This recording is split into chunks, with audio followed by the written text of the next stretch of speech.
Operation Floodgate is one of the returning dungeons we'll be facing in Season 3 of The War Within. The dungeon starts with a 33-minute timer, so as long as you complete the dungeon within that time frame, you will upgrade your key. As you start the dungeon, you'll need to pilfer 5 weapon stockpiles that are dotted around the map as shown here. And next to these stockpiles, you'll encounter a few different mobs on your way to either of the first 2 bosses, but for the sake of this guide, we'll be heading towards the Demolition Duo. Shreddinate to 3000s are your priority kill mob, and they will periodically cast Shredation.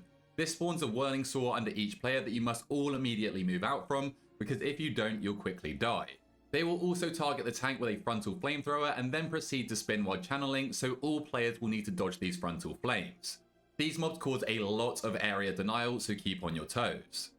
Venture Co contractors will wrench wallop the tank, dealing a large chunk of physical damage, so tanks should be prepared with defensives against these mobs. Venture Co surveyors are your priority kick mob here. They will channel a surveying beam on a random player, dealing lethal ticking damage to them while dropping puddles of lava underneath them, so this ability needs to be kicked as soon as possible. They will also lob easy throw dynamite at random players, dealing upfront fire damage, so use a defensive here if you get low. Darkfuse hyenas will cast Bloodthirsty Cackle. Players should interrupt this ability, otherwise the hyena will gain a buff which heals them through their melee attacks for 8 seconds. Venture Co architects are perched on their scaffolding, which needs to be destroyed first so that you can focus down the architect. After being grounded for a while, they will perform a rapid construction that rebuilds their scaffolding, so you just need to quickly kill it off again. Outside of this, the architects will spam nail guns at random players, dealing upfront damage and applying a 3-second bleed that also roots the player to the ground. Loaderbots will fixate a random player with wind up, spinning towards the player and dealing AoE damage to anyone stood within 3 yards of them. Players should make sure to stop this with hard crowd control like stuns, or just straight up avoid standing on top of them. Melee will need to be particularly careful around these mobs. Venture Co divers will cast Harpoon on a random player, reeling them in, dealing substantial upfront damage and leaving a very nasty bleed for 10 seconds. This ability must be interrupted, but if it is successful, I'd recommend using a defensive. These divers will also plant a C4ium charge on the floor, which will knock players up and deal huge damage if they are stood near it when it's triggered or it expires. Make sure to steer clear of these bombs. After clearing the trash around here, you'll pilfer another weapon stockpile before we head across the water. Geezle, Quick Fuse and Bron are the first bosses we'll be taking on in this dungeon. Quick Fuse will quick shot at random players, dealing a chunk of upfront physical damage, so healers need to be prepared to keep people healthy this whole fight. She will also cast BBBFG. This marks several frontal lines that must be dodged by all players. Quick Fuse will also leap to a random location and cast Big Bada Boom, spawning multiple bombs that your group will need to deal with. Immediately after, she will apply a kinetic explosive gel to a random player, and this player will be debuffed with a hard-hitting dot that needs to be dispelled by the healer. However, this debuff being dispelled will also blow up any bombs within the targeted circle, so the affected player should stand on as many bombs as possible ready to be dispelled. The removal of this gel deals heavy damage and knocks the player up, so commit a defensive once you're positioned. However, there will still be plenty of bombs left over that will leave a nasty dot on your whole party if they're able to explode, likely resulting in a wipe. This is where we need to utilize Bron's barreling charge. Players targeted by this charge will need to aim the charge through as many bombs as possible so that Bron explodes them for us, but be sure to dodge Bron's charge yourself, otherwise you'll take big damage and be stunned for 2 seconds. The last charge is always on the tank, so you'll want to pre-position accordingly. Bron will also wallop the tank for massive physical damage, so tanks should be wary, and finally, you will need to kill them at the same time, otherwise the remaining boss will gain a stacking damage increase. After taking out the duo, you'll pilfer the weapon stockpile behind them, and then you'll also want to interact with the RPG left on the floor. This destroys the patrolling warship that has been constantly firing artillery into the lake, making it safe for us to enter. As we head over to the next boss, Big Mama, we'll have to deal with many new mobs. Mecha drone snipers will spam cast snipe on random players, so use a defensive if you're targeted by more than one or if you're low. They will also cast trick shot, which must be interrupted. If successful, this black blood bullet will ricochet and hit up to 4 nearby players for big damage. Darkfuse demolitionists will use their RPGG to mark the ground with multiple big swirlies.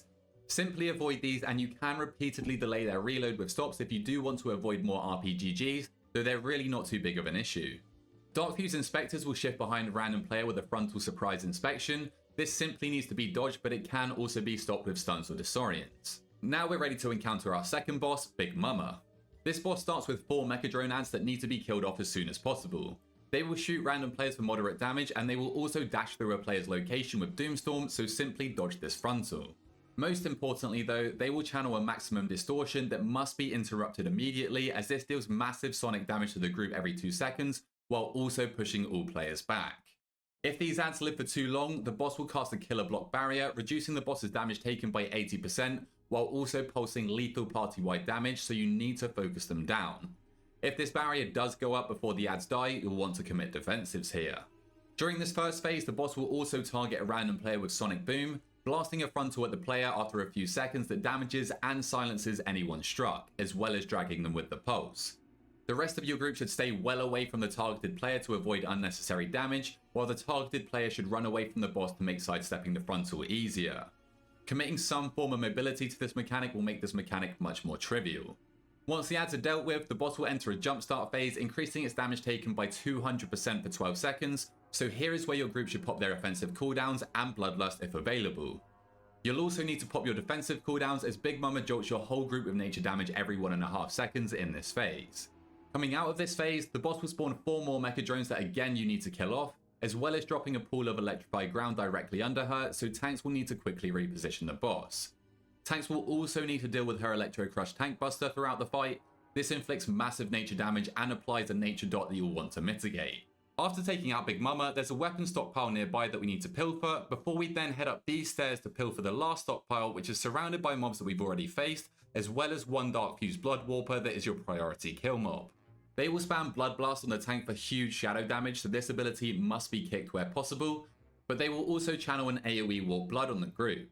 This deals ticking damage while also placing a hefty healing absorb on every player, so players should use defensives and self-heals to combat this lethal ability. And then we can head up these stairs to pilfer the last stockpile, and then we can head to Swampface. After gliding down to the lake, you'll encounter Disturbed Kelp that will channel Jettison Kelp. This deals massive AoE damage to your whole party as it channels, so you'll need to use stuns or hard crowd control to stop this. They will also cast Restorative Algae, placing a heal over time effect on a low kelp that can be dispelled, though this should be kicked to prevent you wasting time. After exploding the bombs at the dam, Swampface will spawn and take out Bubbles. During this fight, players will get tethered to another random player in the party with Razor Choke Vines that will deal constant ticking damage while active. These vines will snap you both together if you run too far away from each other, so stay close to your partner and healers keep on top of the rot damage. These vines become very deadly with the boss's other mechanics. Swampface will face a random player with a wide frontal mudslide that all players must make sure to avoid, otherwise you'll likely get one shot. The issue here is if you and your partner run to opposite sides, you'll be yanked into the middle and die, so I'd recommend everyone just runs to the left, regardless of how easy it would be to dodge right. After each mudslide, the boss will then begin channeling Awaken the Swamp. During this cast, your group will suffer huge ticking damage, so make sure to pop a defensive here, and in turn this cast will spawn multiple swirlies around the encounter that explode consecutively, releasing waves in every direction that again all players must dodge. Remember to try stick with your partner as best you can here to avoid being dragged through the waves. Lastly, tanks will also need to be prepared with defensives for the boss's Sludge Claws. This deals high physical and nature damage and leaves a hefty healing absorb on the tank.